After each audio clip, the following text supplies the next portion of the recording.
Hi, my name is Mai. Welcome to my channel, My Melanin Muse, where I talk about all things fashion, beauty, lifestyle, and travel at various price points. In today's video, we're going to be talking about spring and summer fashion trends and predictions for 2022.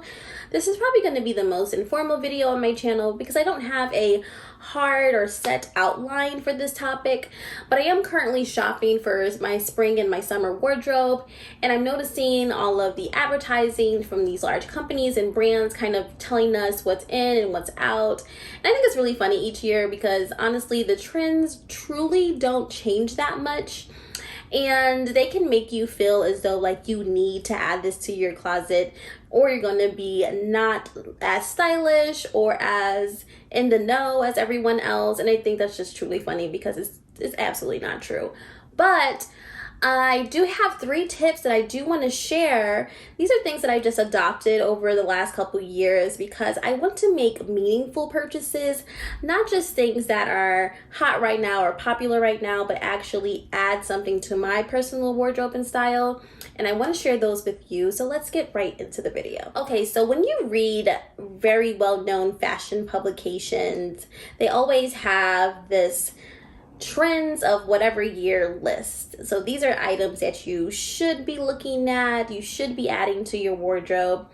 And honestly, when you look at them over the last 3 to 5 years, they truly don't change. I would say there are 5 to 6 constant things that never change. They just try to reword it, but it's literally the same thing. And there's like 5 to 6 things that are just slightly different, just basically bringing something from 10 years ago and making it current. So I'm gonna let you know right now 5 to 6 things that I have saw repeat over the last 3 to 5 years and have resurfaced on every trend list. We currently have cutouts, so interesting necklines, cutouts on your dresses. That whole thing has been resurfacing on trend lists for at least the last 3 years. We have glamour, or just basically using fabrics like sequins or very over-exaggerated sleeves, basically something super glamorous, but making it able to be worn Monday through Friday. So taking something super formal and making it very casual wear. That as a trend has been constant, at least for the last 5 years. They try to kind of remix it and say, oh, romance and glamour. It's literally the same thing. Leather is on every single trend list. I feel like last 3 years, last 5, you can even go back the last 10. Leather in some way, shape, or form is going to be on the trend list. Lastly, oversized items. Again, this is something that honestly has been on a lot of trend lists for a lot of years, but has resurfaced and became really popular over the last 3 years. Again, due to the P word, the panorama. Again, people wanting to just feel comfortable when they're outside after being trapped in their houses for a certain amount of time. Now, I am going to go into what just seems a bit new because we haven't seen them, I would say again, in the last 3 to 5 years on these trend lists. So you're going to have your low-cut jeans. We all know high-waisted pants really just seem to be, the holy grail for women.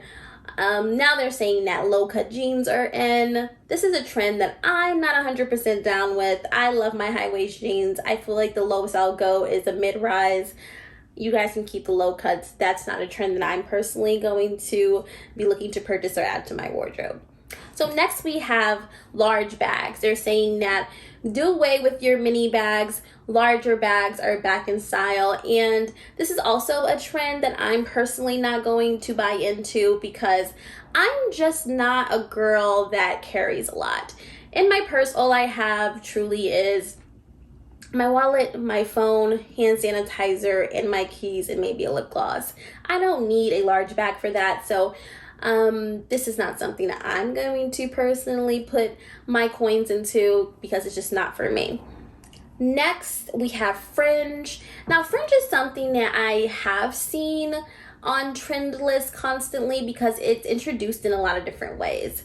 Usually they refer to it as a Western type of vibe, and now they're kind of incorporating it into that glamour section. You're going to see that more on dresses and skirts at the bottom, and it just adds something kind of fun and flirty, making something casual a bit more glamorous by adding this fringe element to it. So this is something that I am interested in. I have purchased, a sweater with fringe, and I have some coats that have fringe as well. So I kind of like this trend, and I may add a couple more pieces to my wardrobe with this because I do find it to be fun and add something different and unique to very boring pieces. Next, we have mini skirts, and this is a trend that I'm actually on board for because I just want to try something different.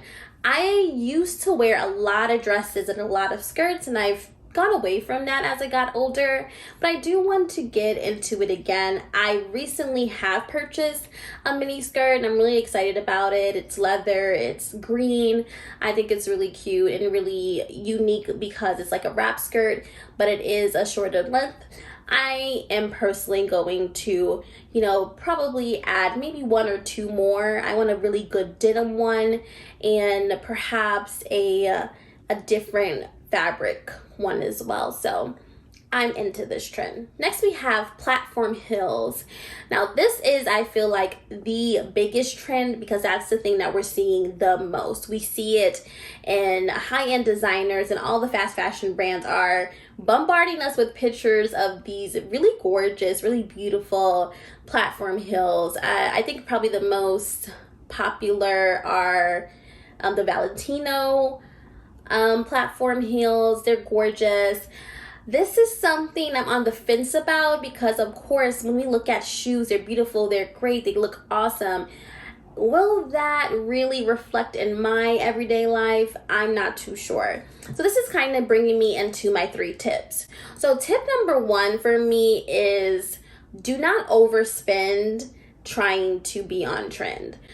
I feel like that is a huge thing because we're bombarded with all of these pictures and images, and we kind of are tricked into liking this. And we honestly don't know if we do.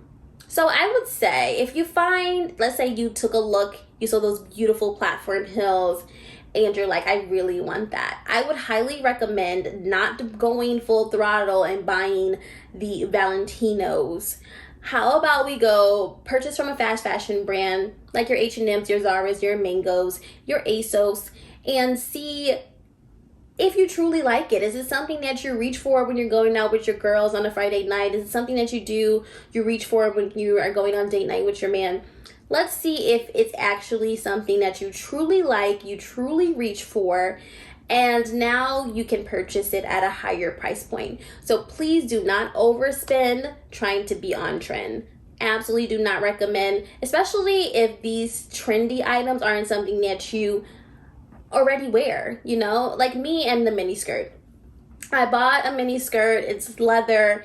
I actually got it on sale, which is why I was like, let me try this out. It's a good sale. It initially retailed for a little bit under $100, and I got it for half that. And I felt really good about that because I'm not spending $100 on a skirt that I don't know if I'm going to constantly wear.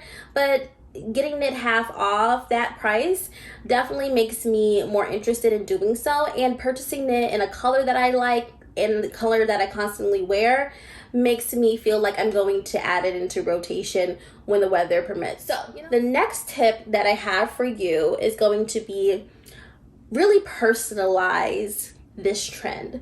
So example I will give for low cut jeans.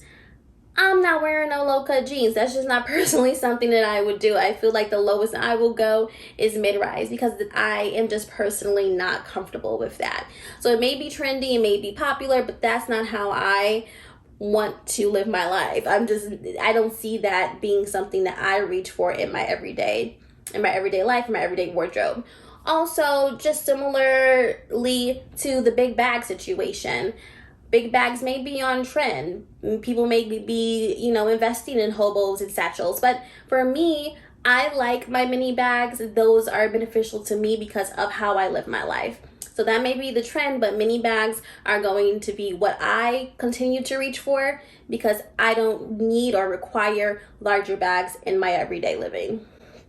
And lastly, with trends, as I said, fashion repeats itself, things go in and out of style, but as I mentioned earlier in this video, there are a couple things that just resurface non-stop. So your leather, your things that are a bit oversized, your wide leg pants, your transitioning glamour into everyday living, and your cutouts, your interesting necklines, your backless dresses, and things like that. Those things are constant and never going out of style. So really pay attention to these publications and see what is reoccurring, what is constantly on the list, and invest in the classics. You can never go wrong. I'm all about cost per wear. Anything that I purchase, I want to constantly wear, I want to constantly reach for, and I don't want it to not be useful in 2 to 3 years.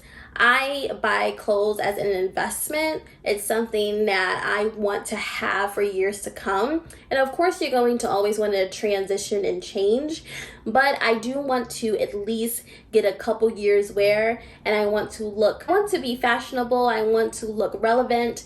I also don't want to constantly have to invest in that. So always stick to the classics. And with that being said, we've come to the end of the video. I really hope that my tips are beneficial and help you while you're shopping for spring and summer. I hope you like, comment, and subscribe, and I hope to see you in my next video. Bye!